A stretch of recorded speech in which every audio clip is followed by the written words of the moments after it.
Salut à tous et soyez les bienvenus sur la chaîne qui déboîte. On va pas se mentir, acheter du no-name chinois, c'est toujours un petit peu la loterie. On peut tomber sur du extrêmement mauvais ou sur du extrêmement bon, avec toujours des prix très bas et sans vraiment savoir si on va faire une bonne affaire ou une très mauvaise. Et ben aujourd'hui, on va tester 3 objets qui m'ont été envoyés par un partenaire chinois, no name. Il y a bien une marque sur un des emballages. Ici, il y a marqué macaroni. Hein, donc ça fait un peu penser à du matériel italien, mais c'est bien chinois. Mais en réalité, ces 3 produits sont des produits no name. Hein, ils viennent tous du même fournisseur. Donc on a des oreillettes classiques qui ressemblent beaucoup à celles d'Apple. On a des oreillettes gaming qui sont à mon avis des oreillettes classiques mais simplement avec un look plus chiadé, un petit peu plus RGB. Et on a un système, alors ça c'est plus intéressant je trouve, de double micro avec récepteur que l'on branche sur un smartphone. Donc vous mettez le récepteur au cul de votre smartphone et vous avez 2 micro-cravates. Et ça peut être pas mal pour faire, vous savez, quand vous faites des live streams avec 2 personnes ou des choses comme ça. Et tout ça donc juste avec un simple smartphone. J'espère que la qualité sera au rendez-vous parce que c'est typiquement le genre de produit qui pourrait bien me servir ça. Donc écoutez, il n'y a qu'un seul moyen de le savoir. Quelle sera la qualité de ces 3 produits chinois no name? On va les tester tout de suite. C'est parti pour le test. Et c'est parti pour le déboîtage et le test rapide. Hein. Je ne vais pas rentrer dans les détails, il y a 3 objets à tester quand même. Hein, de ces 3 objets no name chinois. C'est dommage qu'il n'y en ait pas un 4e parce que ça aurait presque pu faire les Dalton. Donc on a les oreillettes Bluetooth, le fameux système de micro et les oreillettes plus classiques qui sont les seules qui portent entre guillemets un logo de marque puisqu'il y a marqué en embossé dessus macaroni, voilà, avec du fromage, ça sera délicieux. Écoutez, on va procéder au déboîtage de celle-ci en premier. Emballage assez classique, à part peut-être ce petit histogramme RGB derrière, là, mais sinon, à part ça, c'est tout simple. Hein. Donc on nous dit que c'est simple à appairer. Oui, ok.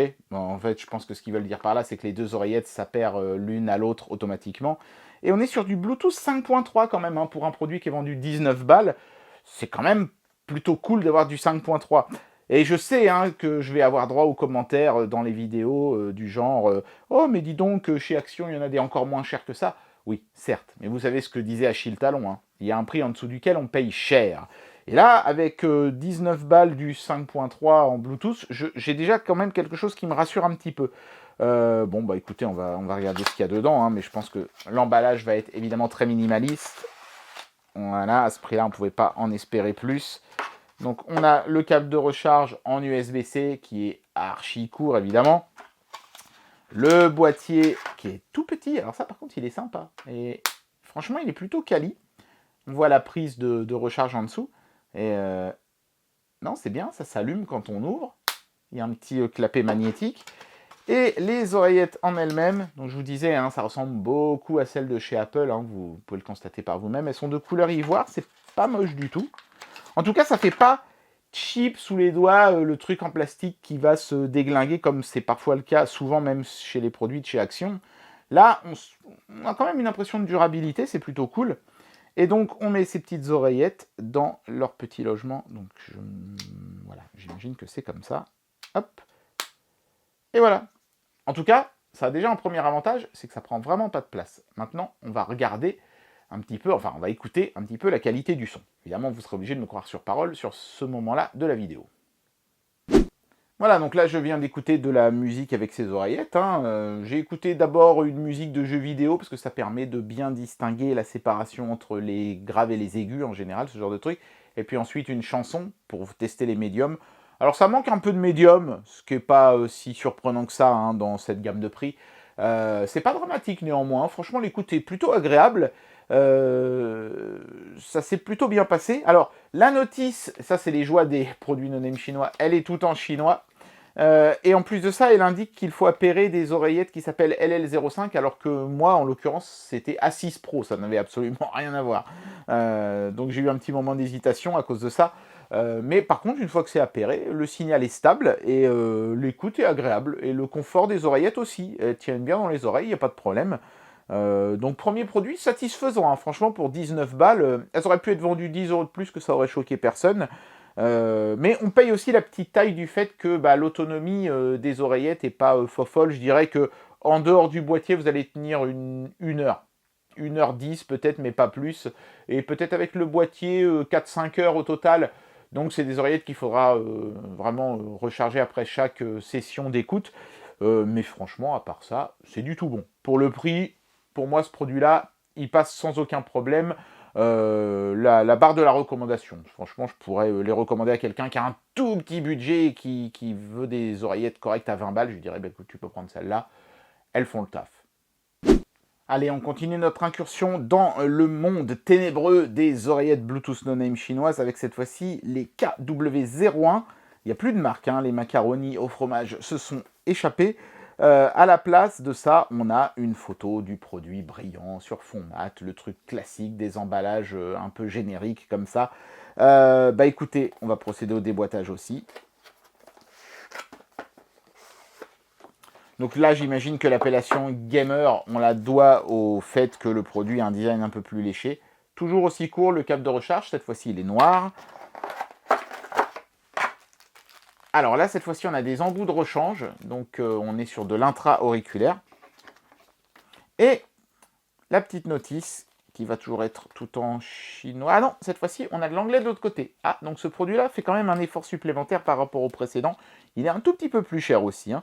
Bon, écoutez, on va regarder ça de plus près, mais ça s'annonce plutôt bien pour le moment. J'aime bien ce produit parce qu'on dirait un petit peu vous savez, un des masques de la série Squid Game, ce truc-là, si ce n'est que leurs yeux s'allumaient pas, ils avaient des logos PlayStation à la place.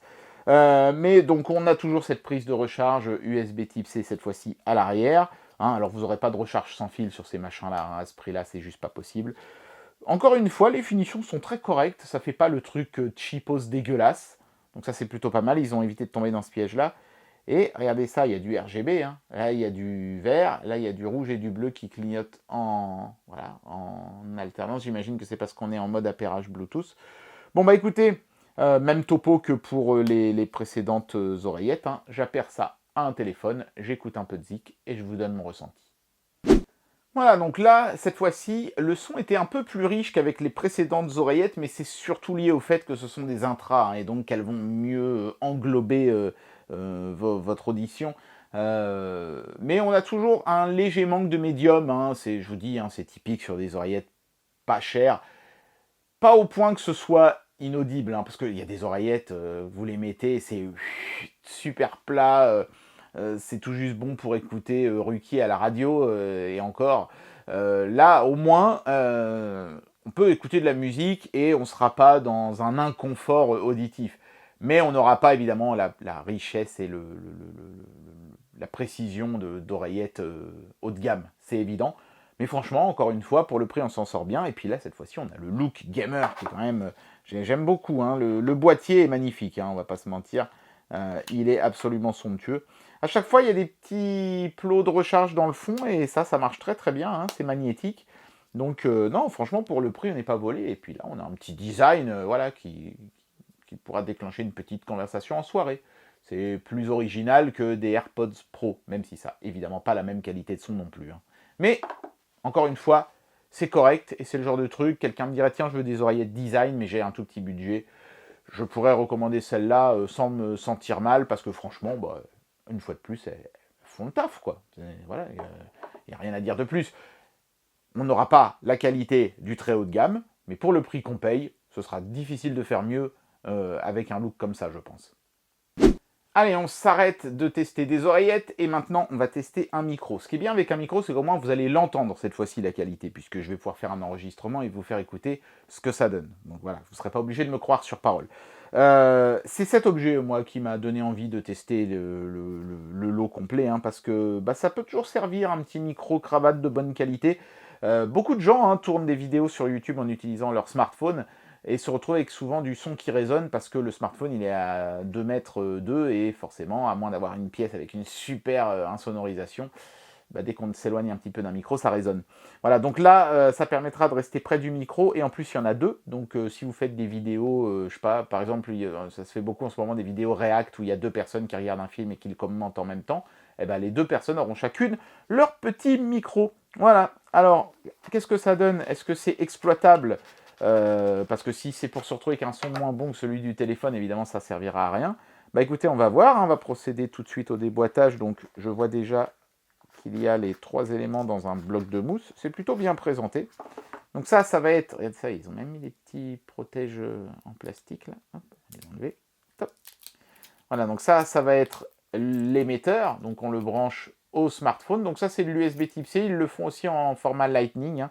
Quand vous verrez sur le lien, vous pouvez choisir le format, faites attention. Il y a un pass-through, c'est-à-dire qu'on récupère un câble ici, c'est-à-dire que par exemple, vous pouvez laisser ce truc-là branché en permanence et quand même recharger votre smartphone avec la prise ici. Ça, c'est bien vu. Et puis donc, on a les 2 récepteurs qui sont aussi les micros, hein. Voilà, avec une petite bonnette. Alors, je ne sais pas si elle est amovible, j'espère. Ça serait pas mal. Est-ce que... Non, j'ai pas l'impression qu'on peut l'enlever. Je vais essayer de forcer un peu, hein, je suis là pour vous montrer. Comme ça, vous pouvez voir un petit peu mieux la capsule. Voilà, bon, capsule micro tout à fait classique, hein. Rien de foufou. On verra surtout à la qualité de l'enregistrement. Je ne sais pas si des choses vont être indiquées sur cette petite zone brillante ici. Et puis, on a une petite pince, hein, évidemment. Micro-cravate, c'est mieux si on peut l'afficher quelque part. La taille de l'ensemble est correcte. C'est plutôt du côté de la grande taille, je dirais. On est sur du micro-cravate qui va être visible. Mais voilà, à ce prix-là, évidemment, ça ne pouvait pas être miniaturisé à l'extrême. Ce qui va être surtout important, c'est la qualité d'enregistrement. Donc, bah, écoutez, je vais brancher ça à un smartphone et on va faire un essai. Alors, la notice est bilingue anglais-chinois. Par contre, petite déception, c'est toujours le même câble de recharge USB-C noir. Ils auraient pu faire l'effort de mettre un câble en Y, qu'on puisse au moins recharger les 2 micros en même temps. Là, il faudra recharger les 2 micros l'un après l'autre, ou alors vous procurer un deuxième câble. Vous pouvez en mettre un petit deuxième dans la boîte. S'ils n'étaient pas en mesure de mettre un Y, ça aurait été, je pense, quand même un petit peu plus cool. Mais enfin bon, hein, voilà, évidemment, dans cette gamme de prix-là, on est obligé d'avoir des compromis de ce genre-là. Donc voilà ce que ça donne une fois que c'est branché à votre smartphone. Vous pouvez voir ici donc l'émetteur, sur lequel il n'y a absolument pas de loupiote, hein. Je pensais qu'on allait avoir un voyant qui allait s'allumer, mais en fait non. Pourtant, il y avait un petit trou ici, ça aurait pu être un indicateur LED ou quelque chose, mais manifestement, c'est pas le cas. Donc, le micro en lui-même, lui, il a un voyant qui s'allume vert, mais c'est pas dans la zone brillante ici, qui est donc purement là pour l'esthétique. Voilà, le bouton power, lui, se trouve ici derrière. Voilà, bon bah écoutez, ce que je vais faire un premier enregistrement en me mettant à 1 mètre de mon téléphone et en utilisant le micro intégré au téléphone. Et ensuite, je vais faire le même essai, toujours avec la même distance, mais cette fois-ci en ayant branché au préalable le micro. Et on va voir ce que ça donne, et si ça vaut le coup d'investir dans un petit machin comme ça. C'est parti. Voilà, donc là je me tiens debout à 1 mètre du téléphone dans une pièce qui n'est pas particulièrement insonorisée.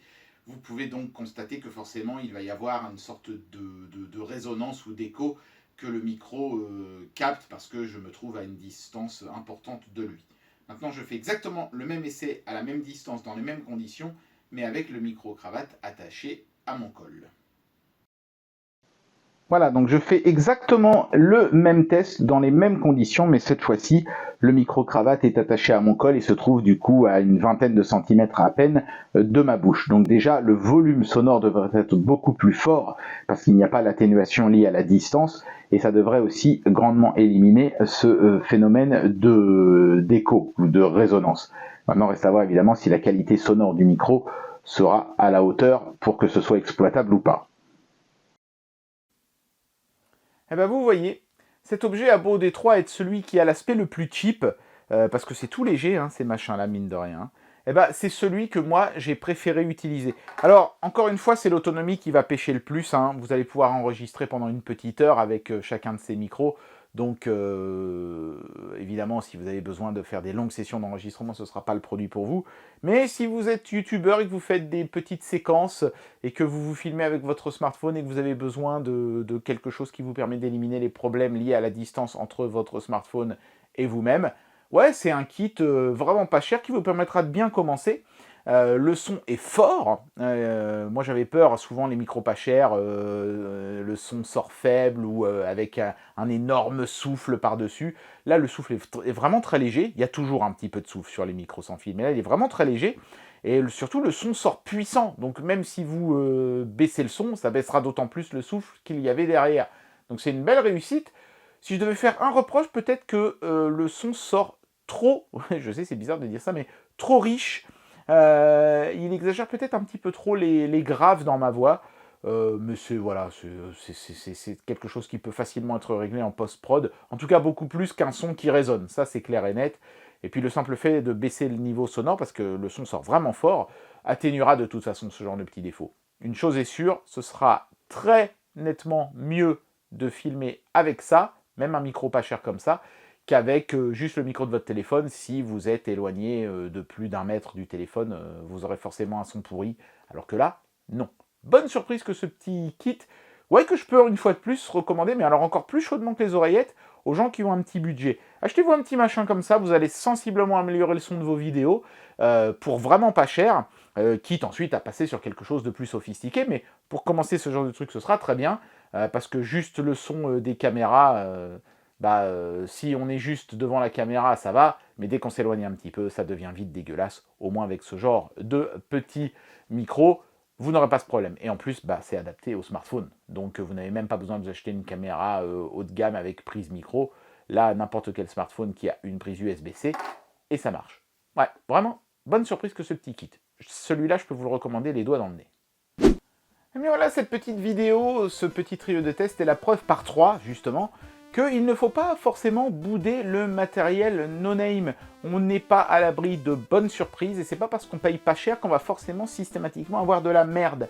Bien sûr, vous n'aurez pas la qualité d'un matériel haut de gamme, ça c'est sûr. Maintenant, il faut aussi voir que parfois on a du matériel médiocre qui est vendu très cher, ça arrive aussi, et du matériel pas cher qui se révèle être excellent, ce qui est franchement le cas de ces 3 objets, en particulier du micro, qui est vraiment top, je ne m'attendais pas à ça.